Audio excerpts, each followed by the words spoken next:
अस्सलाम वालेकुम। उम्मीद करता हूँ सब ठीक ठाक होंगे। मैं बिल्कुल ठीक ठाक हूँ, दुआ है आपकी। और आज का हम जो ब्लॉग है वो हम पाकिस्तान और अफ़गानिस्तान का जो चौथा मैच ट्राई सीरीज़ का हुआ है उसके बारे में बात करेंगे इसके अंदर। और फिर हम बात करेंगे कि मोहम्मद हारिस जो है वो उनका जो आजकल बहुत ज़्यादा परफॉर्मेंस जो है वो डाउन चल रही है, उस पर बात करेंगे। और जो कि क्यों चल रहा है, क्या सीन है, तो उस पर आज थोड़ा सा हम डिस्कस करेंगे।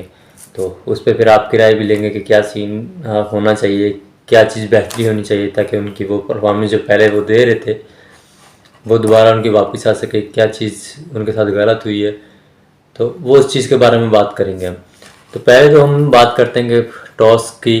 तो कल जैसे मैच शुरू होने से पहले पाकिस्तान और के कैप्टन और अफगानिस्तान के कैप्टन दोनों जब टॉस के लिए गए तो राशिद खान ने टॉस जीती और बैटिंग का पहले फैसला किया, जो कि बहुत अच्छा था उनका फैसला। ये चीज़ उनकी बहुत अच्छी थी, उनको फ़ायदेमंद थी, क्योंकि शाम के टाइम पे यूएई के अंदर, खास करके शारजा और दुबई के अंदर जो है वो इवनिंग टाइम में जैसे ही टाइम बढ़ता जाता है, क्योंकि मैच यहाँ पे 6 बजे के हिसाब से या 7 बजे शुरू होता है।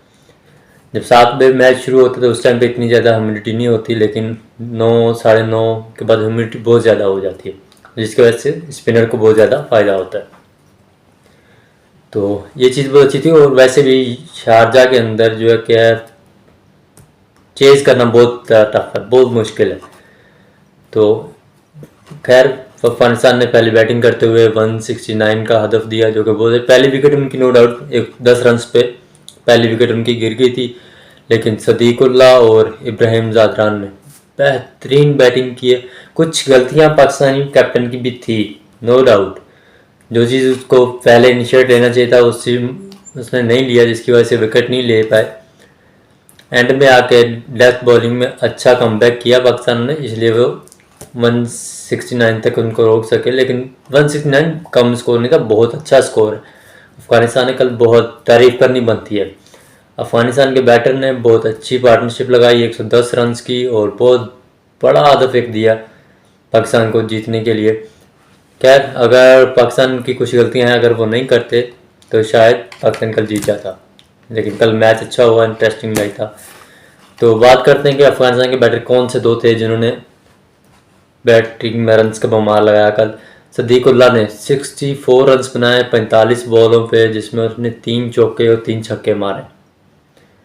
फिर उनका साथ दिया जो कि इब्राहिम जादरान ने, उन्होंने 65 रन्स बनाए 65, वो भी 45 बॉल पे, और जिसमें 8 चौके और 1 छक्का शामिल है। बेहतरीन, ज़बरदस्त, जिम्मेदाराना और तहम्मुल के साथ उन्होंने बैटिंग की है।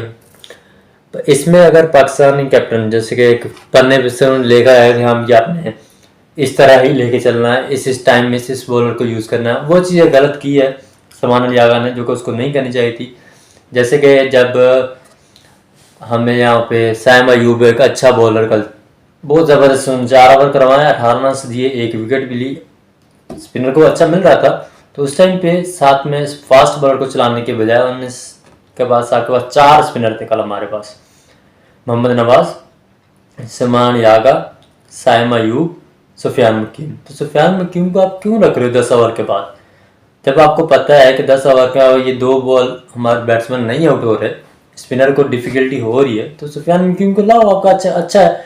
जब वो आपको सेटल्ड हो जाता है तब आप सुफियान मकीम को लगाते हो, फिर तो वो धोएंगे।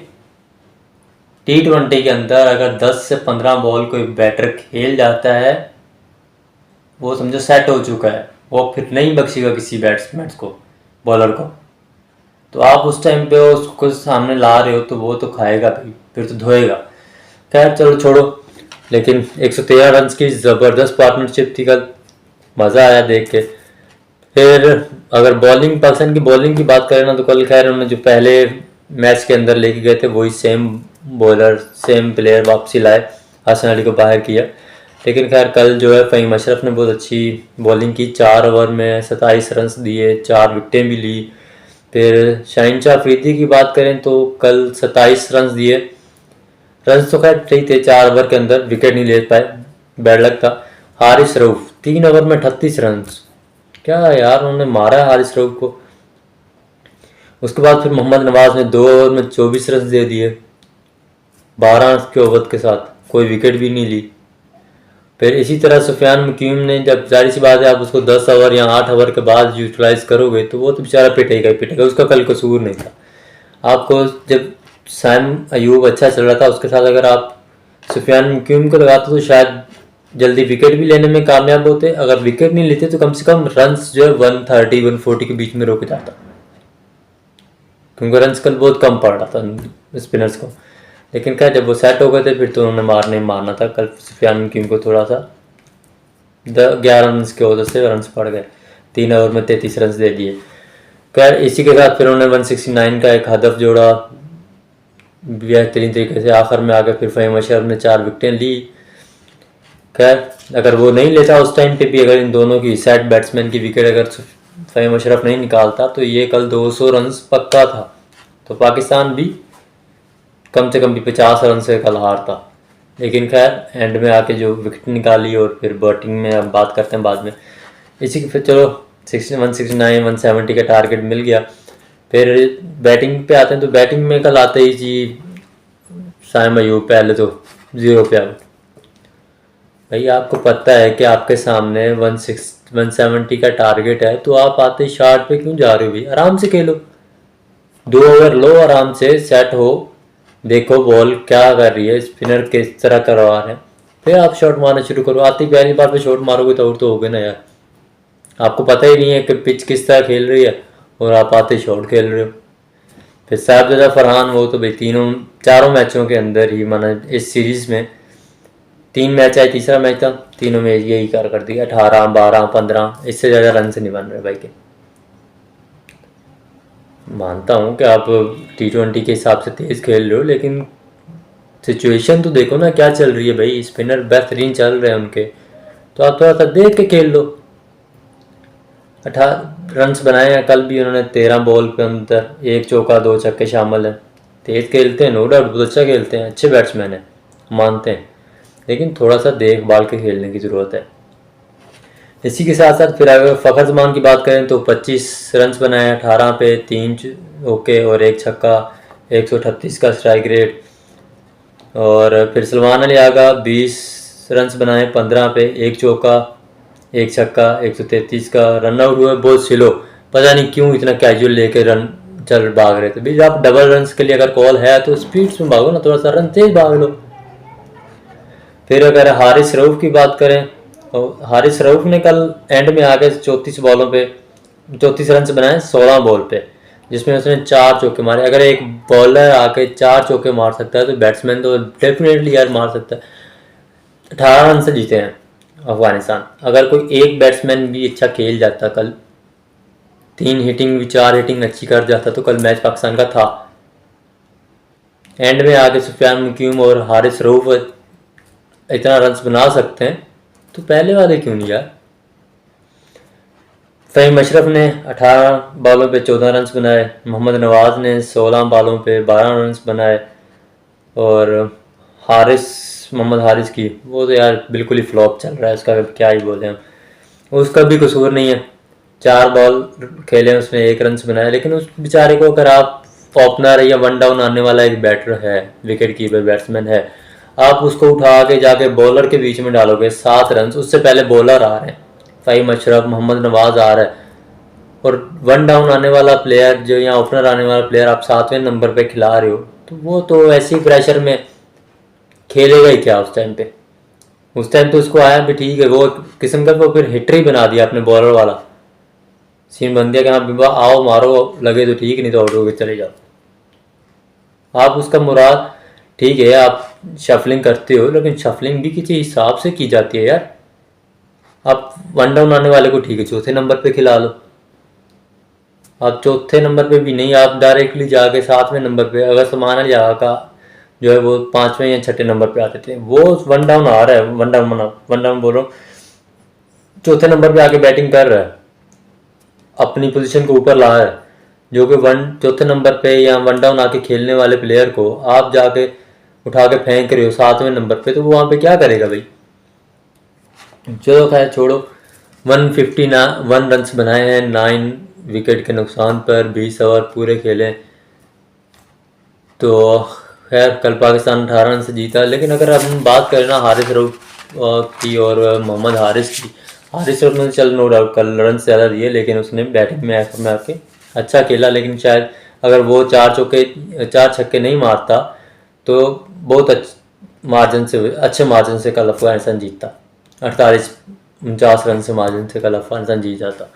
लेकिन 4 छक्के मारने से 18 रन बचाए उसने आके।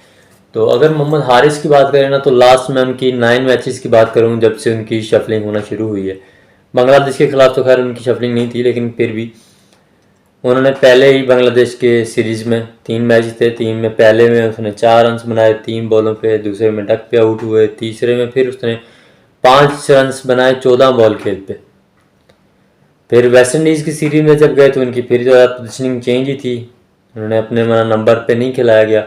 तो वहाँ पे भी पहली बॉल पे उन्होंने पहले मैच में एक छक्का मारा था क्योंकि लास्ट बॉल खेलने को मिली थी, तो नॉट आउट गए थे वो। सेकंड के अंदर 4 रन बनाए 6 विकेट के नुकसान पर, तीसरे में उसने 2 रन बनाए 2 बॉल पे। और फिर आते हैं जी अफगानिस्तान, और अभी जो ट्राई सीरीज चल रही है, पहला मैच था उसमें 15 रन पहले मैच में 13 बॉलों पे। यूएई जैसी टीम के खिलाफ उसने 1 रन बनाया 2 बॉलों पे, और कल फिर दोबारा अफगानिस्तान के खिलाफ 4 बॉलें खेल के 1 रन बनाया। तो आप लोगों को क्या लगता है कि इसका नंबर दोबारा उनको सेकंड 1 डाउन या फिर 4th नंबर पे खिलाना चाहिए? क्योंकि आप एक प्लेयर का जब नंबर चेंज करते हो ना, तो वो जाहिर सी बात है उसका मोराल जो यहाँ पे होता है ना, तो वो बिल्कुल ज़ीरो पे आ जाता है। तो वो उसके साथ हो रहा है। आज का यूएई के साथ मैच है, तो आज हम देखेंगे क्या करते हैं। और मेरा तो यही है सजेशन कि उनको 1 डाउन फ़खर से पहले लाना चाहिए या फिर फ़खर के बाद लाना चाहिए। नहीं तो साजिद फरहान की पोजीशन चेंज करो, इसको ओपनर लाओ साइम अयूब के साथ, ये दोनों अच्छे ओपनर साबित होंगे। क्योंकि हमने इसको पेशावर ज़ल्मी के खिलाफ ओपनिंग करते हुए देखा है, बहुत अच्छा ओपनर भी है। तो इसको ओपन करवाओ यार। तो अगर शफलिंग करनी भी है तो उसको चौथे से पहले पिलाओ, मतलब पहले से आप उठा के 7वें नंबर पे लेके नहीं जाओ यार।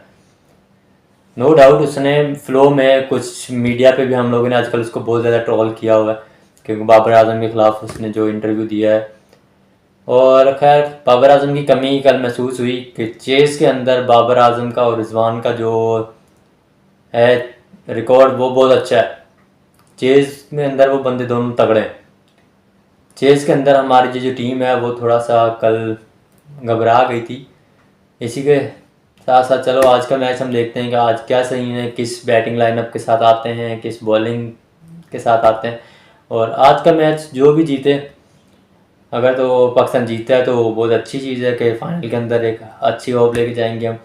लेकिन अफ़गानिस्तान और पाकिस्तान का फाइनल तो तय है ही है टेस्ट सीरीज़ का। तो देखते हैं फिर फाइनल में कौन जीतता है, और उम्मीद तो यही है कि हम फाइनल जीतेंगे और एक अच्छे मार्जिन के साथ जीतेंगे, अच्छे से।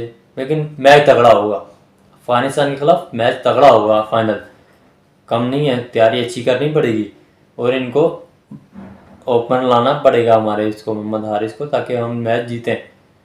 तो चलें आज का मैच जो है हम अफ़गानिस्तान के ख़िलाफ़, तो खैर हमारा जो है वो कल नहीं परसों होगा शायद फाइनल, लेकिन आज हमारा जो है वो यूएई के साथ मैच है। तो आज हम देखते हैं क्या यूएई के खिलाफ किस बैटिंग लाइनअप के साथ आते हैं, किस बॉलिंग के साथ आते हैं, वो हम देखते हैं आज, और क्या कारकर्दगी होती है। यूएई एक हल्की टीम है, खैर वो इंटरनेशनल लेवल की टीम नहीं है, तो उसके साथ आज मैच बनता नहीं है, लेकिन एक प्रैक्टिस समझे, एक प्रैक्टिस मैच हो जाएगा फाइनल से पहले। तो आज इनको अपने बॉलर से हम बैटर को पोजीशन सही करनी पड़ेगी, जिस पे वो अफ़गानिस्तान के खिलाफ उसी पोजीशन पे जाके खेलें। तो आप अपनी राय ज़रूर दीजिएगा कि किस नंबर पे मोहम्मद हारिस को खिलाना चाहिए, और बाबर आजम को एशिया कप में इनको लाना चाहिए या नहीं। मेरे ख्याल में बाबर आजम को और रिजवान दोनों को देना चाहिए, क्योंकि एक आपको यूएई के अंदर ही एशिया कप खेलना है। अगर यूएई के अंदर आपको एशिया कप खेलना है तो आपके पास इसमें सीनियर बैटर का होना ज़रूरी है, एक्सपीरियंस बैटर का होना ज़रूरी है। नो डाउट ये फास्ट खेलते हैं, इनके पास अच्छे टैलेंट है, लेकिन इन पिचेस के ऊपर खेलना आपको एक बैटर ऐसा चाहिए जो कि विकेट रोक के रखे। ये सारे जो हैं वो हिटिंग करने वाले हैं, एक सलमान अली आगा या फ़खर के अलावा सब आएंगे, हिटिंग करेंगे, जाएंगे। तेज़ खेलने वाले हैं। इन तेज़ खेलने वालों के साथ एक बैटर ऐसा होना चाहिए जो अपनी विकेट को रोक कर रखे। विकेट आप एक तरफ से आप अपनी विकेट रोक कर रखोगे, दूसरी तरफ से दूसरा बंदा हिटिंग करता जाएगा, मैच अच्छा जाएगा। चलो देखते हैं।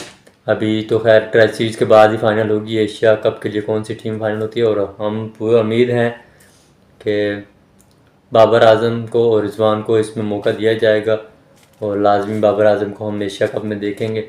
तो आज हम यूएई का मैच देखते हैं क्या कारकर्दगी होती है और किस तरीके से आते हैं। इसी के साथ साथ मुझे दें इजाज़त। अपना बहुत सारा ख्याल रखें, दुआओं में याद रखिएगा, और लाइक करें, कमेंट्स करें, बताएं आपकी राय मुझे, और सब्सक्राइब जरूर करें। सब्सक्राइब करें ताकि जल्दी से जल्दी हम अपना गोल अचीव करें, और फिर हम लाइव आने की कोशिश करें ताकि मैच जो है वो लाइन चलाएं हम, ताकि सब्सक्राइब पूरे होंगे तो फिर ही मैं लाइव पे आ सकता हूँ। मैंने ट्राई किया था लेकिन अभी मेरा लाइव ओपन नहीं हो रहा। तो जल्दी से जल्दी मेरा गोल पूरा करवाएं सब्सक्राइबर का, ताकि फिर हम लाइव आएँ मैच हम एशिया कप लाइव इंशाल्लाह देखें फिर।